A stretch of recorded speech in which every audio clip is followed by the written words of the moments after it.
तो दोस्तों स्वागत है आपका एक और नए शानदार एपिसोड में। उम्मीद है आप सभी लोग ठीक होंगे।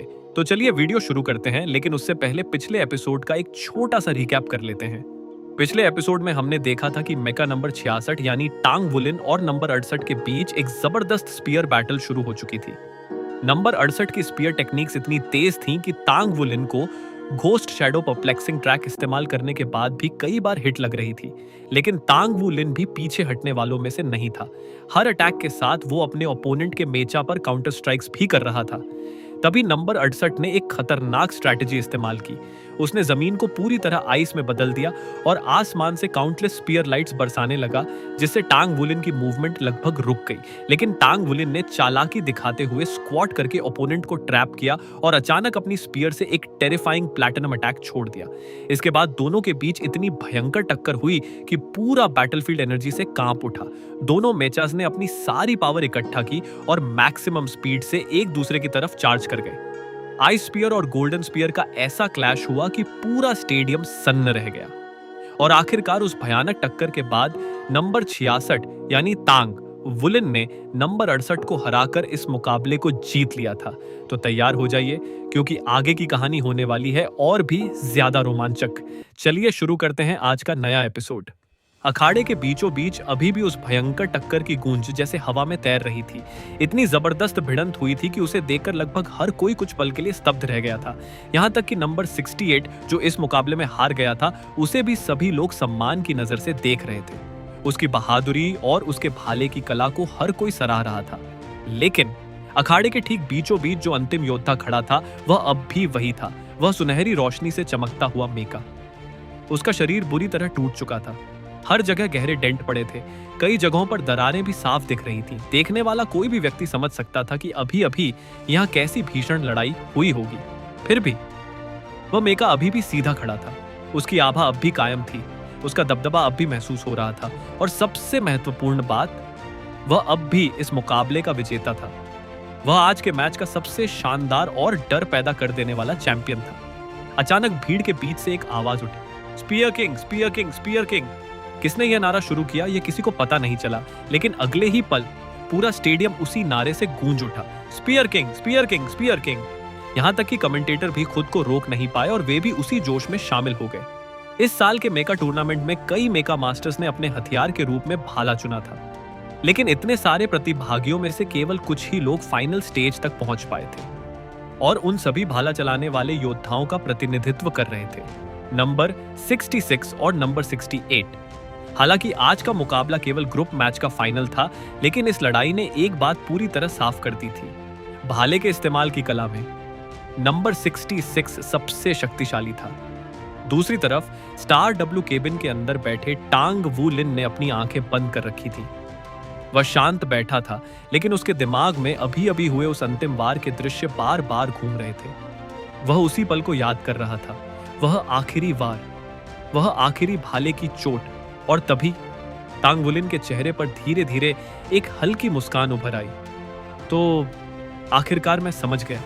जब उसने भाले से वह अंतिम वार किया था, उसी क्षण उसे ऐसा महसूस हुआ था जैसे उसके अपने शरीर की छवि अचानक ओल्ड टैंग के साथ मिल गई हो। वही ओल्ड टैंग जिसने कभी उसे 1000 एक्सक्यूजिंग फिंगर्स की तकनीक सिखाई थी। उस पल टांग वुलिन को ऐसा लगा था जैसे ओल्ड टैंग खुद उसके साथ खड़ा होकर वही तकनीक दिखा रहा हो। और अब उसे पूरी तरह यकीन हो गया था, उसने सच में 1000 एक्यूजिंग फिंगर्स में एक बड़ा ब्रेक थ्रू हासिल कर लिया था। टांग वुलिन के चेहरे पर संतोष भरी मुस्कान फैल गई। इतने दिनों की मेहनत, इतनी लंबी साधना, सब व्यर्थ नहीं गई थी। वह इतने समय से सिर्फ इसी एक भाले की तकनीक को समझने और निखारने की कोशिश कर रहा था, और आज आखिरकार उसे उसका फल मिल गया था। मेहनत का फल हमेशा मीठा होता है। ग्रुप मुकाबले का विजेता तय हो चुका था। टांग वुलिन अब अगले राउंड में पहुंच चुका था। अब वह दो अलग अलग प्रतियोगिताओं में टॉप 16 के अंदर था, एक सोल मास्टर बैटल और दूसरा मेका बैटल। दोनों ही प्रतियोगिताओं में लोग उसे जीत का बड़ा दावेदार मान रहे थे। हालांकि मेका मुकाबले में उसे सोल मास्टर मुकाबले जितना समर्थन नहीं मिल रहा था, लेकिन इसका कारण भी साफ था। मेका प्रतियोगिता के दौरान टांग वुलिन ने अपनी सोल स्किल्स का ज्यादा इस्तेमाल ही नहीं किया था। वह असल में एक ही चीज पर ध्यान दे रहा था, अपने मेका पर पूरी तरह नियंत्रण पाने पर। उसके मन में अब केवल एक ही लक्ष्य था, अंतिम विजेता बनना। इसी समय एक पूरी तरह अंधेरे से भरी दुनिया में एक भारी और गहरी आवाज अचानक पूरे अंधकार में गूंज उठी। मैं सहमत हूं। उस अंधेरी दुनिया के बीचों बीच एक विशाल सिंहासन रखा था। उस सिंहासन पर एक बेहद विशाल काया बैठी हुई थी। उसका पूरा शरीर काले पत्थर जैसा दिखाई देता था, जैसे कोई विशाल मानव मूर्ति हो। लेकिन जैसे ही उसने बात की, पूरी जगह की हवा मरोड़ खाने लगी। आकाश में एक और विशाल धुंधली आकृति तैर रही थी। उसका रंग धूसर था। उसने सिर हिलाया। बहुत अच्छा, मैं अभी तैयारी शुरू करता हूं। उसकी आवाज ठंडी थी। इस बार हमें कोई नहीं रोक पाएगा। हमें हर उस खतरे को खत्म करना होगा जो हमारे रास्ते में खड़ा है। कुछ क्षण की चुप्पी के बाद उसने कहा, तुम्हारा बच्चा व्यर्थ नहीं मरा। जब हम उस दूसरी दुनिया पर कब्जा कर लेंगे, तब जो ऊर्जा हमने खोई है वह सब वापस मिल जाएगी। सिंहासन पर बैठा काला दैत्य ठंडी हंसी हंसा। बकवास मत करो। वह दुनिया शुरू से ही हमारी थी। हमें उसे निगल जाना था और इंसानों ने खुद हमारे लिए रास्ता खोल दिया है। अब वह दुनिया हमारी है। आकाश में तैरती आकृति ने पूछा, तो क्या हमने उनके साथ समझौता कर लिया है? काला दैत्य बोला, कर सकते हैं। उनका लक्ष्य और हमारा लक्ष्य एक दूसरे के खिलाफ नहीं है। वे चाहते हैं कि उस दुनिया के हर जीवित प्राणी को मार दिया जाए और हम चाहते हैं उस दुनिया की सारी ऊर्जा को निगल जाना। जब सब नष्ट होगा, तब घृणा और विनाश की ऊर्जा पैदा होगी। वह ऊर्जा उन्हें दे देंगे। बाकी सारी ऊर्जा हमारी होगी। आकाश वाली आकृति धीमे से हंसी। ये इंसान सच में पागल हैं। वे अपने नए डिवाइन रेल्म को डिस्ट्रक्शन और हेट्रेड की नींव पर बनाना चाहते हैं। अगर हमें पर्याप्त ऊर्जा मिल गई, तो हम अपने प्लेन को इवॉल्व कर सकते हैं। यह सच में एक विन विन सिचुएशन है। सिंहासन वाला दैत्य बोला, तैयारी शुरू करो। हम 9 लोग खुद उनके साथ कॉन्ट्रैक्ट बनाएंगे। मुझे नहीं लगता कि वे हमारी बात से मुकरने की हिम्मत करेंगे। दूसरा आकृति बोली, ठीक है। सबसे पहले हमें उन इंसानों को पूरी तरह खत्म करना होगा जो इतने सालों से हमारे रास्ते में खड़े हैं। कुछ पल बाद काले दैत्य की आवाज फिर गूंजी। यह पैसेज इतने लंबे समय से खुला हुआ है। अब निर्णायक कदम उठाने का समय आ गया है। अगर हम ऐसे ही इंतजार करते रहे, तो पता नहीं कितना समय और निकल जाएगा। हाँ, हमें कुछ नुकसान जरूर होगा, लेकिन अगर यह अंतिम हमला सफल हो गया, तो हमें जितना फायदा मिलेगा वह उन सभी छोटी दुनियाओं से भी ज्यादा होगा जिन्हें हमने पहले निगला था। दूसरी तरफ तंग वुलिन गहरी मेडिटेशन में डूबा हुआ था। उसकी चेतना धीरे धीरे अपने आसपास की दुनिया में फैल रही थी। वह अपने चारों ओर मौजूद हर एलिमेंटल पार्टिकल को महसूस करने की कोशिश कर रहा था। ब्लड वन ने उसे बताया था कि केवल एलिमेंट्स को महसूस कर लेना ही स्पिरिट डोमेन में प्रवेश नहीं होता। यह तो बस शुरुआत होती है। सच्चा स्पिरिट डोमेन तब पूरा होता है जब कोई व्यक्ति अपनी स्पिरिचुअल पावर से बाहरी एलिमेंट्स को महसूस करने के साथ साथ उन्हें नियंत्रित भी कर सके। लेकिन तांग वुलिन अभी उस स्तर से बहुत दूर था, इसलिए वह लगातार एलिमेंट्स को महसूस करने की कोशिश करता रहता था। यह अभ्यास उसकी स्पिरिचुअल पावर को भी मजबूत कर रहा था, साथ ही उसे इस दुनिया की असली प्रकृति को समझने में मदद कर रहा था। हालांकि तांग वुलिन अभी केवल सोल एम्परर था, लेकिन ब्लड वन उसे पहले ही टाइटल डुलुओ से जुड़ी कई बातें सिखा चुका था। क्योंकि टाइटल डुलुओ के स्तर पर पहुंचने के बाद एक एक रैंक बढ़ाना भी बेहद कठिन हो जाता है। उस समय सबसे जरूरी चीज होती है दुनिया की उत्पत्ति को समझना। लेकिन यह कोई तकनीक नहीं होती, यह पूरी तरह एक व्यक्तिगत अनुभव होता है। हर व्यक्ति की समझ अलग होती है। जो व्यक्ति सच्चाई के जितना करीब पहुंचता है, वह उतना ही शिखर के करीब होता है। कोई भी किसी दूसरे को यह नहीं बता सकता कि दुनिया की असली उत्पत्ति क्या है, क्योंकि हर व्यक्ति का दिल अलग होता है, उसकी क्षमता अलग होती है। इसलिए हर व्यक्ति जिस ओरिजिन के करीब पहुंचता है, वह भी अलग होता है। यह एक रहस्य था और हर व्यक्ति को इसे खुद समझना पड़ता था। लेकिन एक बात तय थी, तांग वुलिन असाधारण प्रतिभाशाली था। सिर्फ 6 सोल रिंग्स के साथ वह ब्लड 9 जैसे टाइटल डुलुओ को हरा चुका था। हालांकि ब्लड 9 ने अपनी ताकत पूरी तरह इस्तेमाल नहीं की थी और उसने तांग वुलिन को थोड़ा कम आंका भी था, लेकिन फिर भी उस जीत ने पूरे ब्लड गॉड बटालियन को हिला दिया था। इसी वजह से ब्लड वन चाहता था कि तांग वुलिन अभी से उन चीजों की ट्रेनिंग शुरू करे जो आमतौर पर केवल टाइटल डोलुओ करते हैं। वह चाहता था कि तंग वुलिन अपनी जवानी में ही इतनी मजबूत नींव बना ले कि भविष्य में वह मानव जाति के शिखर तक पहुंच सके। तकनीक की तरक्की ने सोल मास्टर्स की सामाजिक स्थिति जरूर कम कर दी थी, लेकिन फिर भी दुनिया के सबसे ऊंचे स्थान पर अभी भी वही लोग खड़े थे। उदाहरण के लिए, जब श्रेक एकेडमी पर वह भयानक हमला हुआ था, अगर एटलस डोलुओ चाहता तो वह आराम से भाग सकता था, कोई उसे रोक नहीं पाता। लेकिन उसने ऐसा नहीं किया। उसने खुद को बलिदान कर दिया। टैंग वुलिन और बाकी लोगों को बचाने के लिए, श्रेक एकेडमी की आखिरी उम्मीद को बचाने के लिए, और साथ ही होली स्पिरिट कल्ट की ताकत को भी भारी नुकसान पहुंचाया। सोचने वाली बात थी, एक 4 word battle armour master limit Douluo की ताकत कितनी डरावनी होती होगी। ऐसे लोग पूरे फेडरेशन के लिए रणनीतिक महत्व रखते थे। इसी वजह से श्रेक एकेडमी इतने वर्षों तक मजबूती से खड़ी रही थी। अगर टांग वुलिन सच में श्रेक एकेडमी को फिर से बनाना चाहता था, तो उसे केवल एक टीम नहीं चाहिए थी, उसे चाहिए थी पूर्ण शक्ति। ध्यान में बैठे बैठे टांग वुलिन इन सब बातों के बारे में सोच रहा था। समय धीरे धीरे बीतता गया, पता ही नहीं चला कब वह गहरी डिवाइन मेडिटेशन में प्रवेश कर गया। हाल ही में उसकी शक्तियां बहुत तेजी से बढ़ रही थी, इसीलिए अब वह ज्यादा समय मेडिटेशन को देने लगा था, क्योंकि शक्ति बढ़ने के बाद उसे समझने के लिए भी समय चाहिए होता है। जितनी गहरी समझ होगी, उतना ही बेहतर नियंत्रण होगा। इसी बीच federal star double battle network challenge के अंतिम राउंड शुरू होने वाले थे। अब मुकाबले पहले जितने ज्यादा नहीं थे, लेकिन हर प्रतिद्वंदी बेहद खतरनाक था। ये सभी लोग फेडरेशन की नई पीढ़ी के सबसे ताकतवर योद्धा थे, या यूं कहें 3 वर्ड बैटल आर्मर मास्टर्स, या उससे नीचे के सबसे शक्तिशाली लोग। अब से हर एक मुकाबला बहुत कठिन होने वाला था।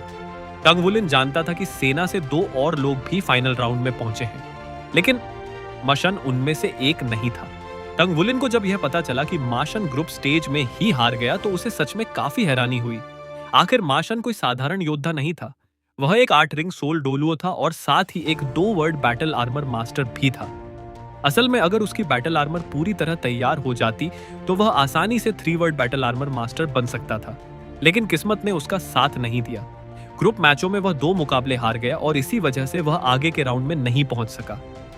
परिणाम यह हुआ कि वह टॉप 16 में जगह नहीं बना पाया।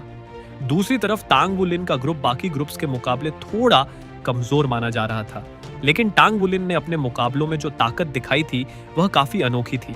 इसी वजह से लोग उसे इस प्रतियोगिता का सबसे बड़ा दावेदार मानने लगे थे। सबसे दिलचस्प बात यह थी कि किसी को भी टांग वुलिन की असली कल्टीवेशन रैंक का अंदाजा नहीं था। डीमन आइलैंड पर जो छिपाने की तकनीक उसने सीखी थी, उसकी मदद से वह अपनी असली शक्ति को आसानी से छिपा सकता था। इसलिए हर मुकाबले में जब वह अपने सोल रिंग्स दिखाता, तो उनकी संख्या कभी अलग होती और उनका रंग भी अजीब संयोजन में दिखाई देता। यही चीज इस साल की प्रतियोगिता का एक खास आकर्षण बन गई थी। हालांकि फाइनल राउंड में कई परिचित चेहरे भी थे।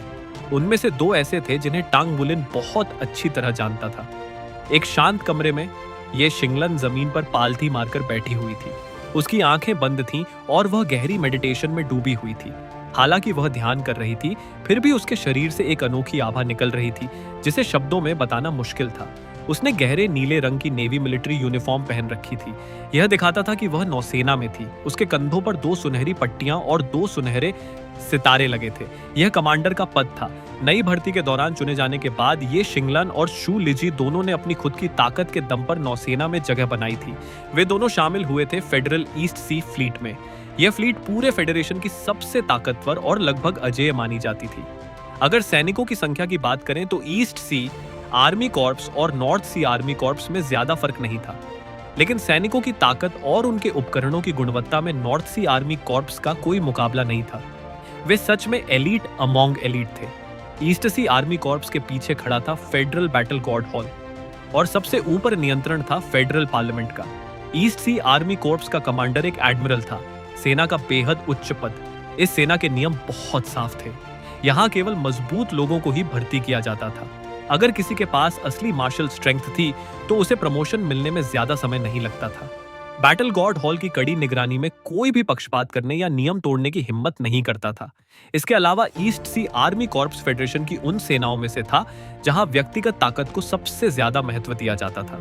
ये शिंगलन और शू लीजी ने अपनी पहचान छिपाकर सेना में भर्ती होने का फैसला किया था।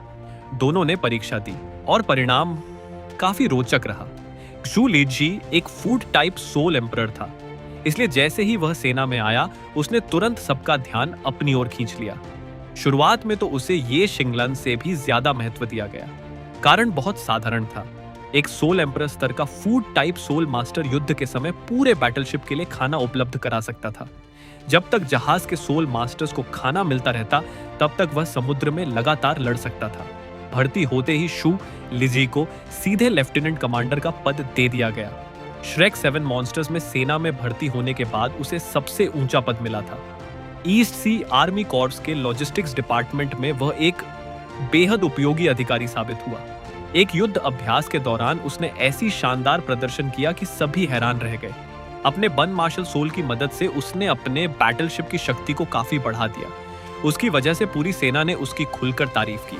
उसे बताया गया कि केवल 3 महीने बाद उसे कैप्टन बना दिया जाएगा। उस अभ्यास को अब 1 महीना बीत चुका था, लेकिन लोग आज भी उसे याद करते थे। उस अभ्यास के दौरान शू लीजी ने अपने बनाए हुए बंस को बेहद चालाकी से युद्ध के कई महत्वपूर्ण स्थानों पर छिपा दिया था। उसने ऐसा टैंक सेक्ट की हिडन वेपन टेक्निक्स की मदद से किया था। दिलचस्प बात यह थी कि उस दिन सबसे ज्यादा असर रिकवरी पोर्क बंस ने नहीं डाला। असल कमाल था एगिलिटी सूप बंस का। इन सूप बंस की वजह से सभी युद्ध इकाइयों की गति और कार्यक्षमता काफी बढ़ गई। इसके अलावा बैटलशिप के मेका ट्रूप्स को भी उसके ब्लडथर्स्ट बीन बंस से जबरदस्त शक्ति मिली। जब उनके मेका दूसरे बैटलशिप के मेका से भिड़े तो ताकत बराबर होने के बावजूद उन्होंने अपने दुश्मनों को हरा दिया। सीधी बात थी, उस लड़ाई में जीत का असली कारण सिर्फ जू लिजी था। यही होता है एक उच्च स्तर के फूड टाइप सोल मास्टर का फायदा। उस अभ्यास के बाद वह हर बड़े बैटलशिप के लिए सबसे ज्यादा चाहा जाने वाला सोल मास्टर बन गया। इसी वजह से उसका प्रमोशन भी तेजी से हुआ। अब उसे ईस्ट सी फ्लीट के लॉजिस्टिक्स डिपार्टमेंट का नया उभरता सितारा कहा जाने लगा था। अगर वह आगे चलकर सोल सेंट बन जाता तो उसे और भी बड़ी जिम्मेदारियां मिलती। ईस्ट सी फ्लीट की इच्छा थी कि भविष्य में वह एक फूड टाइप टाइटल डुलुओ बने। पूरे महाद्वीप में ऐसे केवल 2 ही लोग थे और वे दोनों 80 साल से ज्यादा उम्र के थे। वे अब सेना में सेवा नहीं दे सकते थे। अगर किसी फ्लीट के पास एक title Douluo food type soul master हो तो उस फ्लीट को लगभग इटर्नल फ्लीट कहा जा सकता था। इसलिए शू लीजी सेना के लिए एक बेहद महत्वपूर्ण रणनीतिक प्रतिभा था। लेकिन ये शिंगलन का रास्ता बिल्कुल अलग था। वह भी एक 6 रिंग सोल एम्परर थी। सामान्य परिस्थितियों में उसे भी लेफ्टिनेंट कमांडर बनाया जा सकता था, लेकिन ईस्ट सी फ्लीट में ऐसा नहीं था। यहाँ नियम बहुत सख्त थे। यहाँ केवल साधारण ताकत काफी नहीं थी, जरूरी था कॉम्बैट स्ट्रेंथ। कई सोल मास्टर्स अकादमी से आते थे, लेकिन सेना में शामिल होने के बाद वे अपनी असली क्षमता दिखा नहीं पाते थे। इसलिए नियम था कि असली बैटल सोल मास्टर को अधिकतम लेफ्टिनेंट का पद दिया जाएगा। यही वजह थी कि ये शिंगलन की शुरुआत लेफ्टिनेंट से हुई, लेकिन कुछ ही समय में वह कमांडर बन गई और इसका कारण था उसकी अपनी मेहनत। ईस्ट सी आर्मी कॉर्प्स में व्यक्तिगत ताकत को बहुत महत्व दिया जाता था। यहाँ अक्सर अलग अलग प्रतियोगिताएं होती रहती थी। ये शिंगलन ने अपनी जबरदस्त ताकत के दम पर 3 सोलो कॉम्पिटिशन्स जीत लिए। उसकी उपलब्धियों ने सेना के बड़े अधिकारियों का ध्यान खींच लिया। वह बेहद खूबसूरत युवती थी और साथ ही उसकी लड़ाई की ताकत भी अद्भुत थी। कुछ समय पहले उसने अपनी भयानक सोर्स कॉन्शियसनेस के बल पर एक सोल डोलो स्तर के 2 वर्ड बैटल आर्मर मास्टर को हरा दिया। उसके बाद उसे तुरंत कमांडर बना दिया गया। हालांकि उस लड़ाई में ये शिंगलन गंभीर रूप से घायल हो गई थी। उसने सच में अपनी जान दांव पर लगा दी थी। उसका विरोधी एक सीनियर कर्नल था, लेकिन उसकी भयानक स्वॉर्ड्स कॉन्शियसनेस देखकर वह भी डर गया था।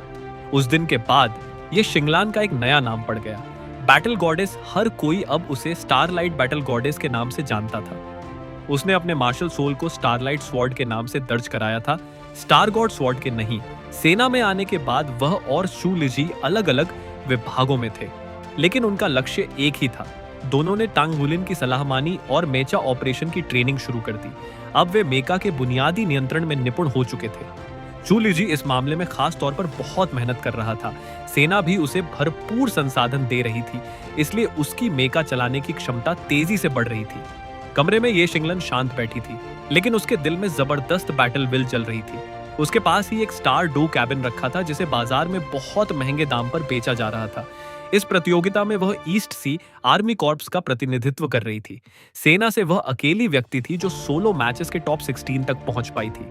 सेना के उच्च अधिकारियों ने उससे वादा किया था, अगर वह क्वार्टर फाइनल्स तक पहुंच गई तो नियमों को थोड़ा मोड़कर उसे कैप्टन बना दिया जाएगा, और अगर वह इस प्रतियोगिता की विजेता बन गई तो उसे सीनियर कर्नल बना दिया जाएगा। दूर एक ऊंचे पर्वत की चोटी पर एक छोटी सी आकृति धीरे धीरे अपना मुक्का हवा में चला रही थी। अचानक पहाड़ की चोटी पर तेज तूफानी हवा उठने लगी। दूर आसमान में बादलों के बीच उसके मुक्के के आकार का एक विशाल निशान बन गया। हालांकि वह कुछ ही पल रहा, लेकिन दृश्य बेहद शानदार था। वह आकृति घूमी और उसने फिर एक मुक्का मारा। उसकी चाल बेहद शांत थी, लेकिन पहाड़ की चोटी फिर से तेज हवा से कांप उठी। वह किसी जंगली दानव जैसी लग रही थी जो हवा को हिला सकता था और बादलों को बिखेर सकता था। उसकी हर हरकत बेहद धीमी थी, लेकिन उसके आसपास की हवा और जगह धीरे धीरे मुड़ने लगी। आसमान में बादलों और धुंध से एक विशाल वॉर्टेक्स बनने लगा। उसकी गति धीरे धीरे बढ़ने लगी। हर मुक्के के साथ हवा जोर से कांपती और आसमान का वॉर्टेक्स थोड़ा और बड़ा हो जाता। धीरे धीरे उसके पैरों के नीचे से 6 सोल रिंग्स उभरे, 2 बैंगनी, 4 काले। यह एक बेहद शक्तिशाली सोल रिंग संयोजन था। अचानक उसने आसमान की ओर जोर से दहाड़ लगाई। उसकी आवाज बिखरी नहीं, सीधी आसमान की ओर गई। तुरंत ही आसमान के बादल जैसे उसके मुक्कों की ओर खिंच गए, और जब उसने फिर से मुक्का मारा तो वॉर्टेक्स जैसे बादल उसके मुक्के से बाहर निकल पड़े। हर अगला मुक्का पिछले से ज्यादा ताकतवर था। हवा हिंसक तरीके से कांप रही थी। दूर दूर तक के पहाड़ भी जैसे हल्के से हिलने लगे। यह अभ्यास करीब 15 मिनट तक चलता रहा। आखिरकार वह रुक गई। उसने धीरे धीरे अपने हाथ नीचे किए और उसी समय पहाड़ की तेज हवा चल पड़ी। अचानक चारों तरफ पत्थरों की महीन धूल उड़ने लगी। पहाड़ की ऊंचाई लगभग 1 फुट कम हो गई। असल में उसके मुक्कों की ताकत से चट्टानें पहले ही चूर चूर हो चुकी थी। वे बस अपनी जगह पर खड़ी थी, और जैसे ही हवा चली वे धूल बनकर बिखर गईं। उसकी सोल पावर कंट्रोल इतनी सटीक थी कि वह डराने वाली लग रही थी। तुम तो अब बहुत ज्यादा ताकतवर हो गई हो। मुझे लगता है अब तो बिग ब्रदर भी तुम्हारे सामने टिक नहीं पाएगा। अचानक आसमान में किसी की तारीफ भरी आवाज गूंजी। उसी समय आसमान में जैसे अचानक एक दरार खुल गई। अगले ही पल एक आकृति चुपचाप नीचे उतरी और उस लड़की के पास आकर खड़ी हो गई। जो लड़की अभी पंचों का अभ्यास कर रही थी वह एक जवान युवती थी। उसकी शक्ल सूरत साधारण थी, लेकिन उसका कद लंबा और शरीर मजबूत था। उसने धातु जैसे चमकने वाली ग्रे रंग की मिलिट्री यूनिफॉर्म पहन रखी थी। उसके कंधों पर 2 पट्टियां और 3 सितारे लगे थे। हालांकि उसका चेहरा बहुत सुंदर नहीं था, लेकिन उसकी यूनिफॉर्म उसे बेहद वीर और प्रभावशाली बना रही थी। जो युवक अभी उसके पास उतरा था उसने भी सेना की यूनिफॉर्म पहन रखी थी, लेकिन उसके कंधों पर 2 पट्टियां और 2 सितारे थे।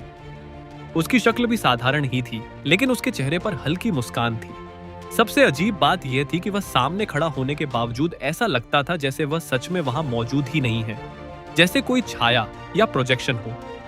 महिला अधिकारी ने बिना उसकी तरफ देखे ठंडे स्वर में कहा, क्या तुम्हें उस पर बिल्कुल भी भरोसा नहीं है? अगली बार जब वह फोन करे तो यह बात उसके सामने बोलना। युवक ने बेबस होकर मुस्कुराते हुए कहा, अरे मेरी जान, हम सब एक ही परिवार के लोग हैं, मुझे इतना बुरा मत दिखाओ। फिर उसने उसकी तरफ देखकर कहा, लेकिन सच में तुम्हारी ताकत बहुत तेजी से बढ़ रही है। अगर तुम इसी तरह आगे बढ़ती रही तो मुझे नहीं पता कि मैं कब तुमसे शादी कर पाऊंगा। उसे अचानक वह बात याद आ गई जो इस लड़की ने कभी उससे कही थी, जब तक तुम मुझे हरा नहीं सकते मैं तुमसे शादी नहीं करूंगी। यह सोचकर उसके चेहरे पर हल्की उदासी आ गई, क्योंकि वह लड़की सच में बहुत मेहनत कर रही थी। सेना में आने के कुछ ही समय बाद टैंक सेक्ट की गुप्त तकनीक कैप्चरिंग क्रेन कंट्रोलिंग ड्रैगन को समझते हुए और पहाड़ों पर चलने वाली तेज हवाओं से बादलों में होने वाले बदलाव को देखते हुए उसने अपनी खुद की सोल स्किल बना ली थी। उस तकनीक का नाम था क्लाउड वॉर्टेक्स डिवाइन पंच। इसी के साथ उसे प्रकृति के साथ एक होने का एहसास मिला, और उसी पल उसकी कल्टीवेशन में ब्रेक थ्रू हो गया। वह सीधे रैंक 70 तक पहुंच गई। अगर उसके पास स्पिरिट सोल होता तो वह उसी समय सोल सेंट बन जाती। जब से उसने क्लाउड वॉर्टेक्स डिवाइन पंच बनाया था उसकी ताकत कई गुना बढ़ चुकी थी। आखिरकार उसे वह रास्ता मिल गया था जिसकी वह इतने समय से तलाश कर रही थी। उसके लिए असली हथियार तलवार या हथौड़ा नहीं था, उसकी मुट्ठी ही उसका असली हथियार थी। इसलिए उसने अपने पुराने विशाल हथौड़ों को पूरी तरह छोड़ दिया। हाँ, वह कोई और नहीं थी, वह थी युआनेन येहुई, वही लड़की जिसके पास 2 बेहद शक्तिशाली सुपर मार्शल सोल्स थे, टाइटन जायंट एप और फॉलन एंजल। और उसके पास खड़ा युवक कोई और नहीं बल्कि भेष बदलकर आया हुआ शिए था। कुछ महीने पहले ही वे दोनों नॉर्दर्न आर्मी कॉर्प्स में शामिल हुए थे। जब युआनेन येहुई की कल्चरेशन 7 सोल रिंग्स तक पहुंची तो उसे सीधे कर्नल का पद दे दिया गया। उसकी व्यक्तिगत ताकत ने पूरी सेना को हिला दिया था। उसने सेना में अपना मार्शल सोल टाइटन एप के नाम से दर्ज कराया था। यह वही मार्शल सोल था जो ब्लड गॉड आर्मी के एम्मा शान के पास था, वही सेना जिसमें टंग बुलिन था। असल में टाइटन एप और टाइटन जायंट एप दिखने में काफी मिलते जुलते थे, इसलिए जो लोग इन दोनों मार्शल सोल से अच्छी तरह परिचित नहीं थे वे इनके बीच का अंतर समझ ही नहीं सकते थे। दूसरी तरफ शिए की ताकत भी काफी बढ़ चुकी थी, लेकिन युआनेन येहुई के मुकाबले वह अभी भी थोड़ा पीछे था। हालांकि उसे भी अपना रास्ता मिल चुका था। नॉर्दर्न आर्मी कॉर्प्स के रिकॉनेसेंस बटालियन में शामिल होने के बाद उसे पूरी तरह यकीन हो गया था कि यही उसका रास्ता है। वर्तमान में वह उस बटालियन का डेप्यूटी बटालियन कमांडर था और युआनेन येहुई वह सेना की कॉम्बैट यूनिट चीफ बन चुकी थी।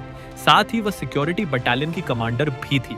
नॉर्दर्न आर्मी कोर्स उत्तरी सीमा की रक्षा करता था। उनका मुख्य ठिकाना था थूले थूले, एक ऐसी जगह थी जहां कोई इंसान रह ही नहीं सकता था। पूरा इलाका मोटी बर्फ से ढका हुआ था।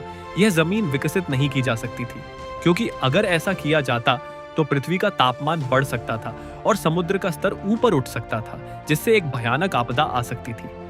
डोलो कॉन्टिनेंट वैसे भी तीनों महाद्वीपों में सबसे उत्तरी था और थूले उससे भी आगे एक रहस्यमयी जगह थी। कहा जाता था कि वहां अभी भी बहुत शक्तिशाली सोल बीस्ट्स रहते हैं, लेकिन वे आमतौर पर थूल से बाहर नहीं आते। फिर भी संभावित खतरे को देखते हुए फेडरेशन ने वहां सेना तैनात कर रखी थी। थूल एक बेहद कठोर जगह थी। अधिकतर लोग वहां जाना ही नहीं चाहते थे, लेकिन नॉर्दर्न आर्मी कॉर्प्स अपनी दृढ़ता के लिए मशहूर था। यह फेडरेशन की 8 महान सेनाओं में से एक था। हालांकि उनकी सेना की संख्या सबसे कम थी, लेकिन उनकी लड़ाई की ताकत पर कोई सवाल नहीं उठा सकता था। खासकर उनके मेचा ट्रूप्स बेहद शक्तिशाली माने जाते थे। बर्फ और तूफानों से भरी यह जमीन किसी भी इंसान की इच्छा शक्ति को मजबूत बना देती थी। यही कारण था कि नॉर्दर्न आर्मी कोर्स इतना कठोर और दृढ़ माना जाता था। युआनेन येहुई ने सीएसए की तरफ देखकर कहा, कौन सा परिवार? तुम्हें खुद मेहनत करनी चाहिए। सीएसए थोड़ा पास आया और मुस्कुराकर बोला, तो क्या इसका मतलब यह है कि तुम्हारा क्लाउड वॉर्टेक्स डिवाइन पंच अभी भी बिग ब्रदर को हराने के लिए काफी नहीं है? यह कहते हुए उसने शर्माते हुए युआनेन येहुई का हाथ पकड़ लिया। युआनेन येहुई ने हाथ नहीं छुड़ाया, बस उसे घूर कर देखा। वह अब सीएसए की इस बेशर्मी की आदी हो चुकी थी। सीएसए ने उसका हाथ पकड़कर चापलूसी भरे अंदाज में कहा, वाह, सोचना भी मुश्किल है कि इतना सुंदर छोटा हाथ इतना भयानक पंच मार सकता है। युआनेन येहुई ने तुरंत अपना हाथ खींच लिया। इतनी चिपचिपी बातें मत करो, मेरे तो रोंगटे खड़े हो गए। लेकिन उसके चेहरे पर हल्की मुस्कान आ गई थी। फिर सीएसए बोला, वैसे सुना है तुम फेडरल स्टार डॉ बैटल नेटवर्क चैलेंज के फाइनल राउंड में पहुंच गई हो। पता नहीं ड्रॉ में क्या आया होगा, बस ऐसा हो कि शुरुआत में बिग ब्रदर से सामना ना हो जाए। युआनेन येहुई ने उसकी तरफ देखकर कहा, अभी तो तुम कह रहे थे कि शायद वह मेरा मुकाबला भी नहीं कर पाएगा। सीएसए शर्माते हुए बोला, अरे वो तो बस कहने की बात थी। बिग ब्रदर तो चमत्कार करने में माहिर है, और अगर तुम दोनों मैच में घायल हो गए तो? युआनेन येहुई ने माथा पकड़ लिया, अरे बेवकूफ, वह बैटल नेटवर्क की प्रतियोगिता है। असली शरीर को कोई नुकसान नहीं होता। तुम इतने मूर्ख कैसे हो सकते हो? अच्छा, सीएसए हंस पड़ा, लेकिन मैं सच में देखना चाहता हूं कि जब तुम्हारा क्लाउड वॉर्टेक्स डिवाइन पंच बिग ब्रदर के गोल्डन ड्रैगन ब्लड लाइन से टकराएगा तब क्या होगा। ओह हाँ, जंग्यू इस बार फाइनल में नहीं पहुंच पाया। वह तो बहुत उदास है। हा, युआनेन येहुई ने ताना मारा, ऐसे बोल रहे हो जैसे तुम खुद फाइनल में पहुंच गए हो। सीएसए चुप हो गया। दूसरी तरफ, इतना उदास मत हो। शु शियाओयान ने हल्के से यू जेंग्यू का हाथ पकड़कर कहा, तुम बस थोड़ा सा पीछे रह गए। इसमें किस्मत का भी रोल होता है। यू जेंग्यू ने निराश होकर सिर हिलाया। किस्मत भी ताकत का हिस्सा होती है। लगता है इस बार स्वर्ग ही मेरे खिलाफ था। मैंने जमीन पर टूटा हुआ बैटल आर्मर का टुकड़ा क्यों नहीं देखा? अगर देख लेता तो मेरा शरीर नियंत्रण से बाहर नहीं होता। मेरी स्पिरिचुअल पावर अभी उतनी मजबूत नहीं है कि मैं युद्ध भूमि को पूरी तरह महसूस कर सकूं।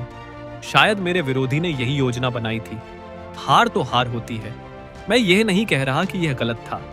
बस दुख इस बात का है कि मैं फाइनल में बिग ब्रदर और बाकी लोगों से नहीं मिल पाऊंगा। मैं देखना चाहता था कि इन सालों में हम सब कितने मजबूत हुए हैं। चू शाओयान हंस पड़ी। दोनों ने पीली रंग की सेना की यूनिफॉर्म पहन रखी थी। उनके कंधों पर लेफ्टिनेंट कर्नल का पद था। असल में उनकी जिम्मेदारियों के हिसाब से शु शाओयान की स्थिति युए जंग्यू से भी ऊंची थी, क्योंकि एक सामान्य बैटल सोल मास्टर मिलना आसान था, लेकिन एक बेहद शक्तिशाली कंट्रोल सिस्टम सोल मास्टर मिलना बहुत मुश्किल था। शु शाओयान के स्टार स्टाफ की कंट्रोल शक्ति इतनी अद्भुत थी कि जब वह सदर्न आर्मी कोर्स में शामिल हुई तो लोग उसे किसी परी की तरह देखने लगे। इसी वजह से उसका प्रमोशन भी तेजी से हुआ। उन्होंने सदर्न आर्मी कॉर्प्स इसलिए चुना था क्योंकि उस सेना का कमांडर होली एंजल क्लैन का सदस्य था, यानी वह युए जंग्यू के परिवार से जुड़ा हुआ था। इसलिए यहाँ अपनी असली पहचान छिपाने की जरूरत नहीं थी। लेकिन यू जंग्यू की उदासी की असली वजह कुछ और थी। शु शाओयान का प्रमोशन उसकी अपनी ताकत के कारण हुआ था, लेकिन यू जंग्यू का प्रमोशन आंशिक रूप से इसलिए हुआ क्योंकि वह होली एंजल क्लैन से था। इसलिए वह खुद को साबित करना चाहता था। उसने सोचा था कि फेडरल स्टार डो बैटल नेटवर्क चैलेंज में जीतकर वह सबको दिखा देगा कि वह सच में इस पद के लायक है। लेकिन जब वह मुकाबले में जीतने ही वाला था, तभी उसके विरोधी ने स्थिति पलट दी। शू शाओयान ने हंसते हुए कहा, क्या तुम्हें सच में लगता है कि तुम बिग ब्रदर को हरा सकते हो? मत भूलो, वह एक बार तुम्हें और शिए दोनों को एक साथ हरा चुका है। ह्यू जेंग्यू खांस पड़ा। क्या हम पुराने किस्से नहीं उठा सकते? फिर उसने गर्व से कहा, वैसे भी हमारे क्लैन की होली बैप्टिज्म पूरी होने के बाद मेरी सोल पावर और शुद्ध हो गई है। जल्द ही मैं अपना सोल कोर बना लूंगा। जैसे ही सोल कोर पूरा होगा, मैं रैंक 70 तक पहुंच जाऊंगा और फिर मैं एक 100,000 year plant type soul beast के साथ फ्यूज होकर 100,000 ईयर सोल रिंग हासिल करूंगा। उसकी आंखों में चमक आ गई। तब शायद मैं बिग ब्रदर से मुकाबला कर सकूंगा। तो दोस्तों, इस अध्याय में हमने देखा कि युआनिन येहुई ने अपनी खुद की बनाई हुई टेक्निक क्लाउड वॉर्टेक्स डिवाइन पंच के जरिए एक नई ताकत हासिल कर ली है, जिससे उसकी कल्टीवेशन सीधे रैंक 70 तक पहुंच गई है। नॉर्दर्न आर्मी कॉर्प्स में उसकी शक्ति ने सभी को चौंका दिया है और अब वो वहां की सबसे खतरनाक फाइटर्स में से एक बन चुकी है। दूसरी तरफ शिए भी रिकॉग्निशन बटालियन में डिप्टी कमांडर बन चुका है और अपनी अलग फाइटिंग स्टाइल को और मजबूत कर रहा है। लेकिन असली झटका यूए जंगयू को लगा, जो star do battle network challenge के फाइनल्स तक पहुंचने से बस एक छोटी सी गलती की वजह से चूक गया। अब वो और भी ज्यादा मजबूत बनने की कसम खा रहा है ताकि अगली बार टंग वुलिन के सामने पूरी ताकत से खड़ा हो सके। लेकिन अब सबसे बड़ा सवाल ये है, क्या युआनिन येहुई की नई क्लाउड वॉर्टेक्स डिवाइन पंच सच में टंग वुलिन के गोल्डन ड्रैगन ब्लड लाइन का सामना कर पाएगी? और जब ये सभी दोस्त फाइनल में आमने सामने आएंगे, तो कौन बनेगा असली विजेता? अगर आपको ये एपिसोड पसंद आया हो तो वीडियो को लाइक जरूर करें, अपने दोस्तों के साथ शेयर करें और चैनल को सब्सक्राइब करना बिल्कुल मत भूलिए, क्योंकि आगे आने वाली कहानी और भी ज्यादा जबरदस्त होने वाली है।